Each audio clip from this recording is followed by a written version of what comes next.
Team India wicket keeper batsman Rishabh Pant IPL వేలంలో చరిత్ర సృష్టించడం తెలిసిందే. ఇవాళ సౌదీ అరేబియాలోని జెడ్డా నగరంలో ప్రారంభమైన వేలంలో రిషబ్ పంత్కు రికార్డు స్థాయిలో 27 కోట్ల ధర పలికింది. ఈ లెఫ్ట్ హ్యాండ్ డాషింగ్ క్రికెటర్ను లక్నో సూపర్ జెయింట్స్ కొనుగోలు చేసింది. ఐపీఎల్ చరిత్రలో ఓ ఆటగాడికి పలికిన అత్యధిక ధర ఇదే. కాగా పంత్కు రికార్డు ధర పలకడంపై చిన్ననాటి కోచ్ దేవేంద్ర శర్మ స్పందించారు. పంత్ ఈ స్థాయికి ఎదగడం పట్ల గర్విస్తున్నానని తెలిపారు. పంత్ నిజంగా స్టార్ ప్లేయర్ అనిపించుకున్నాడు. ఐపీఎల్ చరిత్రలోనే అత్యధిక మొత్తం అందుకుంటున్న ఆటగాడిగా నిలిచాడు. పంత్ శ్రీలంక, దక్షిణాఫ్రికా జట్లపై సెంచరీలు కొట్టాడు. గత వారమే ఆస్ట్రేలియా టూర్కు వెళ్లే ముందు నన్ను కలిశాడు. నాతో చాలా సమయం గడిపాడు. ఇద్దరం ఐపీఎల్ గురించి, ఆస్ట్రేలియా పర్యటన గురించి మాట్లాడుకున్నాం. ఆస్ట్రేలియాతో టెస్టు సిరీస్ను టీమిండియా గెలవడంలో పంత్ కీలక పాత్ర పోషిస్తాడని అనుకుంటున్నా. చివరిసారిగా ఆసీస్ గడ్డపై టెస్టు సిరీస్లోనూ పంత్ రాణించాడు. ఐపీఎల్లోనూ రాణించాడు.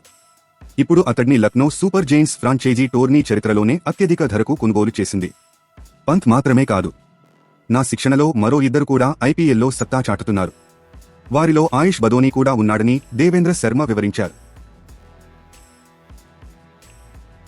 తాజా సమాచారం కోసం లైక్ చేయండి, సబ్స్క్రైబ్ చేయండి, నోటిఫికేషన్ల కోసం గంట సింబల్ ఆన్ చేసి పెట్టండి.